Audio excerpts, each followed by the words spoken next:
যার সাথে ঘটনাটি ঘটে তার নাম হলো নিবাস। তার পেশা ছিল মাছ ধরা।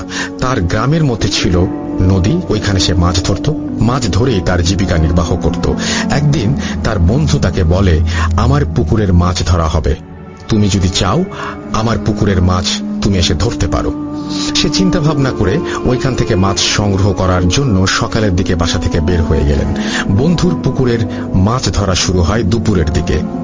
রওনা দিবেন, রেস্ট নিতে নিতে অনেক রাত হয়ে যায়।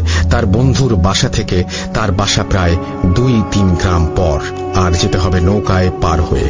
নদী পার হওয়ার পর 1 গ্রাম পরে তার বাড়ি। তিনি মাছ নিয়ে তার বাড়ির উদ্দেশ্যে রওনা দেন এবং তখন গুড়ি গুড়ি বৃষ্টি পড়া শুরু হয়।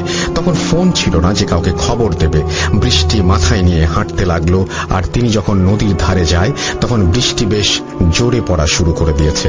উনি তখন পাশে একটি বড় গাছের নিচে দাঁড়িয়ে বৃষ্টি কমার জন্য অপেক্ষা করছেন আর ভাবছেন বৃষ্টি হালকা থামুক, তারপর রওনা দেব। তারপর হঠাৎ তার কানে আওয়াজ এলো, কে যেন তাকে বাবু বাবু করে ডাকছে।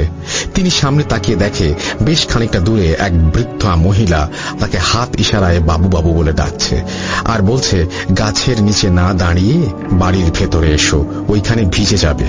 বৃদ্ধ মহিলার ঘরটি ছিল আগের দিনের মতো পরিপাটি, ডালপালা দিয়ে বানানো ছিমছাম একটি ঘর।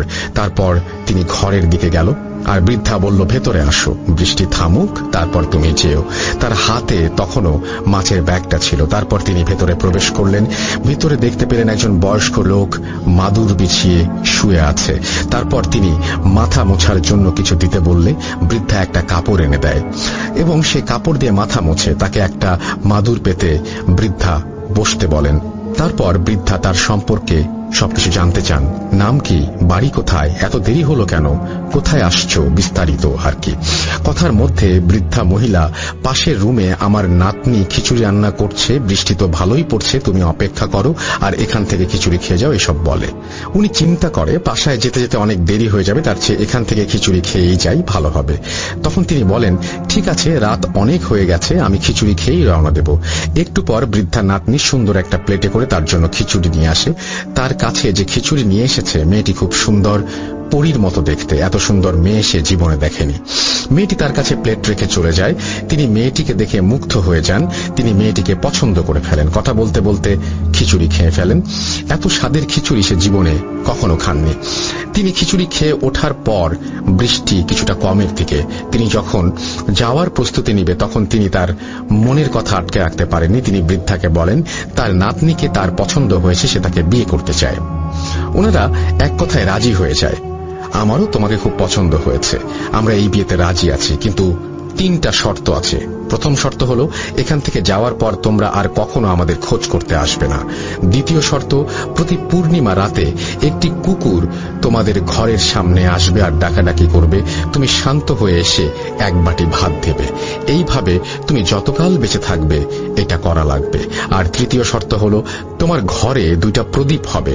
প্রথম প্রদীপের বয়স যখন 11 বছর 11 মাস 11 দিন হবে, তখন আমরা আসবো এক পূর্ণিমা রাতে তোমার বড় প্রদীপকে নিয়ে যাব 5 বছরের জন্য। ঠিক 5 বছরের মাথায় তোমার বড় প্রদীপ তোমার কাছে ফিরিয়ে দেব। তুমি কিভাবে বুঝবে যে আমরা আসব? 11 বছর 11 মাস 11 দিন হবার আগে তুমি যখন পুকুরে গোসল করতে যাবে তখন দেখবে পুকুরের পানিতে আগুন জ্বলছে, আর সেটা তুমি ছাড়া আর কেউ দেখতে পাবে না। তার পরবর্তী পূর্ণিমায় আমরা তোমার প্রদীপকে নিয়ে আসব।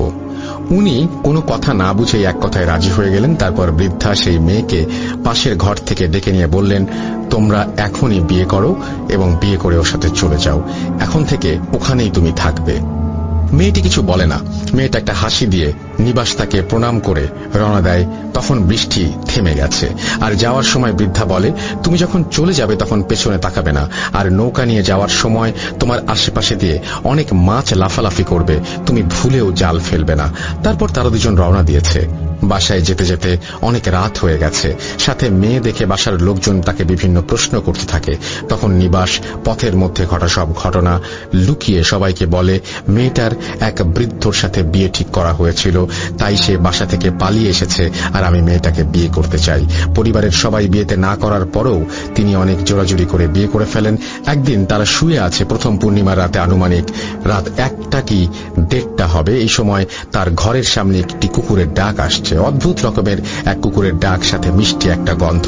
কুকুরটা একটানা ঘেউ ঘেউ করে ডেকে চলেছে। উনি ঘরের জানালা খুলে দেখেন বিষয়টি আসলে কি। জানালা খুলে দেখেন আকারের চাইতে বড় একটি কুকুর। কুকুরের চোখ হলো নীল আর 2টা লেজ, বাকি সব ঠিক ছিল।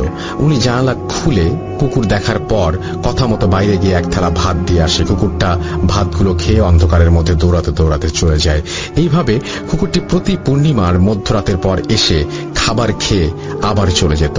এভাবে অনেকগুলো বছর কেটে যায়। তার ঘরে 2টি সন্তান হয়।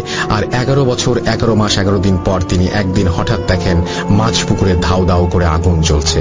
ওনার সাথে তার ওয়াইফ ছিল, আর তাকে বলছে, তুমি দেখতে পাচ্ছ জলের মধ্যে আগুন জ্বলছে? উনি বলে, না আমি দেখতে পাচ্ছি না। তখন নিবাস আর কথা বাড়ায় না।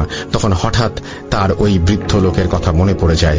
সেই বৃদ্ধ মহিলা, বৃদ্ধ লোকের খোঁজে আর কোনোদিন ওইদিকে যায়নি সে। আর বেশ কিছু চিন্তায় থাকে। অবাস্তব একটি ঘটনা দেখার পর তার ঠিক 3 দিন পর পূর্ণিমার রাতের বাইরে সেই কুকুরের শব্দ আসে। উনি বাইরে গিয়ে দেখেন সেই বৃদ্ধা মহিলা, বৃদ্ধ লোকটি আর সেই কুকুরটি। আর 11 বছর পরও বৃদ্ধ মহিলা, বৃদ্ধ লোকটির বয়স ঠিক যেরকম ছিল ঠিক তেমনই আছে। কিন্তু তাদের দেখে তিনি অবাক হয়ে যান। তিনি ভাবতে পারেননি সত্যি তারা আসবেন। আমরা আমাদের কথা রেখেছি, আমার নাতনির সাথে তোমার বিয়ে দিয়েছি, এবার তোমার শর্ত মোতাবেক তোমার বংশের বড় প্রদীপকে আমাদের হাতে তুলে দাও। আজ থেকে 5 বছর একই সময় একই জায়গায় তোমার বড় প্রদীপকে তোমার হাতে তুলে দিয়ে যাব। আর নিবাস প্রথম কথায় দিতে মানা করে দেন। এক পর্যায়ে কথা কাটাকাটি এবং হাতাহাতি হয়ে যায়।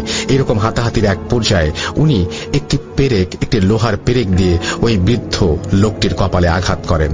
পেরেকটি বৃদ্ধের কপালে ঢুকে যায়, কিন্তু মজার ব্যাপার হলো বৃদ্ধ শরীর থেকে কোনো রক্ত বের হয় না। আঘাত পাওয়ার পরও বৃদ্ধ মাটিতে পড়ে যায়। সাথে সাথে কুকুরটি ডাকাডাকি শুরু করে, আর তার ওয়াইফ কান্নাকাটি শুরু করে দেয়। কান্নাকাটির এক পর্যায়ে বৃদ্ধা মহিলা ওনার স্বামীকে টানতে টানতে নিয়ে যাচ্ছে। তখন তাকে উদ্দেশ্য করে বলে যায়, আমরা তোমার বড় প্রদীপের কোনো ক্ষতি করতাম না, শুধু ওকে 5 বছরের জন্য নিয়ে যেতাম, আবার ফিরিয়ে দিতাম। কিন্তু তুমি এখন যেটা করলে, এর জন্য তোমার 2 প্রদীপ নিভিয়ে দেব। এই বলে তারা অন্ধকারে মিলিয়ে যায়। তখন নিবাস ভাবে তারা হয়তো চলে গেছে, আর আসবে না। সে তার মতো জীবনযাপন শুরু করে। এভাবে 3-4 বছর কেটে যাওয়ার পর হঠাৎ একদিন পাশে তার ছেলের রুম থেকে গোঙানির আওয়াজ আসছে। তখন তিনি তাড়াতাড়ি উঠে ছেলের রুমে যায়। এসে দেখে সবকিছু ঠিকই আছে, কিন্তু গোঙানির শব্দ, আওয়াজ আসছে না। তিনি একটি বিষয় খেয়াল করেন, ওনার ছেলের চুল একদম সাদা হয়ে গেছে, একটা চুলও কালো নেই। উনি এটা দেখে ভয় পেয়ে যান। এই অবস্থায় তিনি তার ওয়াইফকে ডাক দেন। ওনার ওয়াইফের নাম ছিল রমা। তিনি বলেন, দেখো তো ওর সব চুল সাদা হয়ে গেছে। তার ওয়াইফ বলেন, এখন এত রাতে দেখার দরকার নেই, কাল সকালে দেখব। সকালে দেখে একই অবস্থা।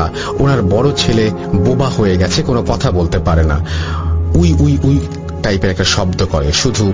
এবং যতই দিন যাচ্ছে ওনার ছেলের বয়স বাড়ছে, তার চামড়া একদম ঝলসে যাচ্ছে। গ্রামের মধ্যে এই বিষয়টি জানাজানি হয়ে যায়। নিবাসের বড় ছেলের এমন একটা রোগ ধরা পড়েছে। তখন গ্রামের লোকজন ছেলেটিকে দেখার জন্য ভিড় জমাতে থাকে। যতই দিন যাচ্ছে নিবাসের ছেলের অবস্থা খারাপ হতে লাগলো। ডাক্তার কবিরাজ দেখিয়ে কোনো ফল পাওয়া যাচ্ছে না। একদিন হঠাৎ লক্ষ্য করে ওনার বড় ছেলের চেহারা একদম ওই বৃদ্ধর মতো হয়ে গেছে। তিনি এটা দেখে অনেক বেশি ভয় পেয়ে যায়। একদিন ওনার ওয়াইফ ঘরে ছিল না, পাশের বাসায় কাজ ছিল, উনি ওইখানে গিয়েছে। যেহেতু বড় ছেলেকে একা রাখা যায় না, তাই নিবাস তার ছেলের সাথে ছিল।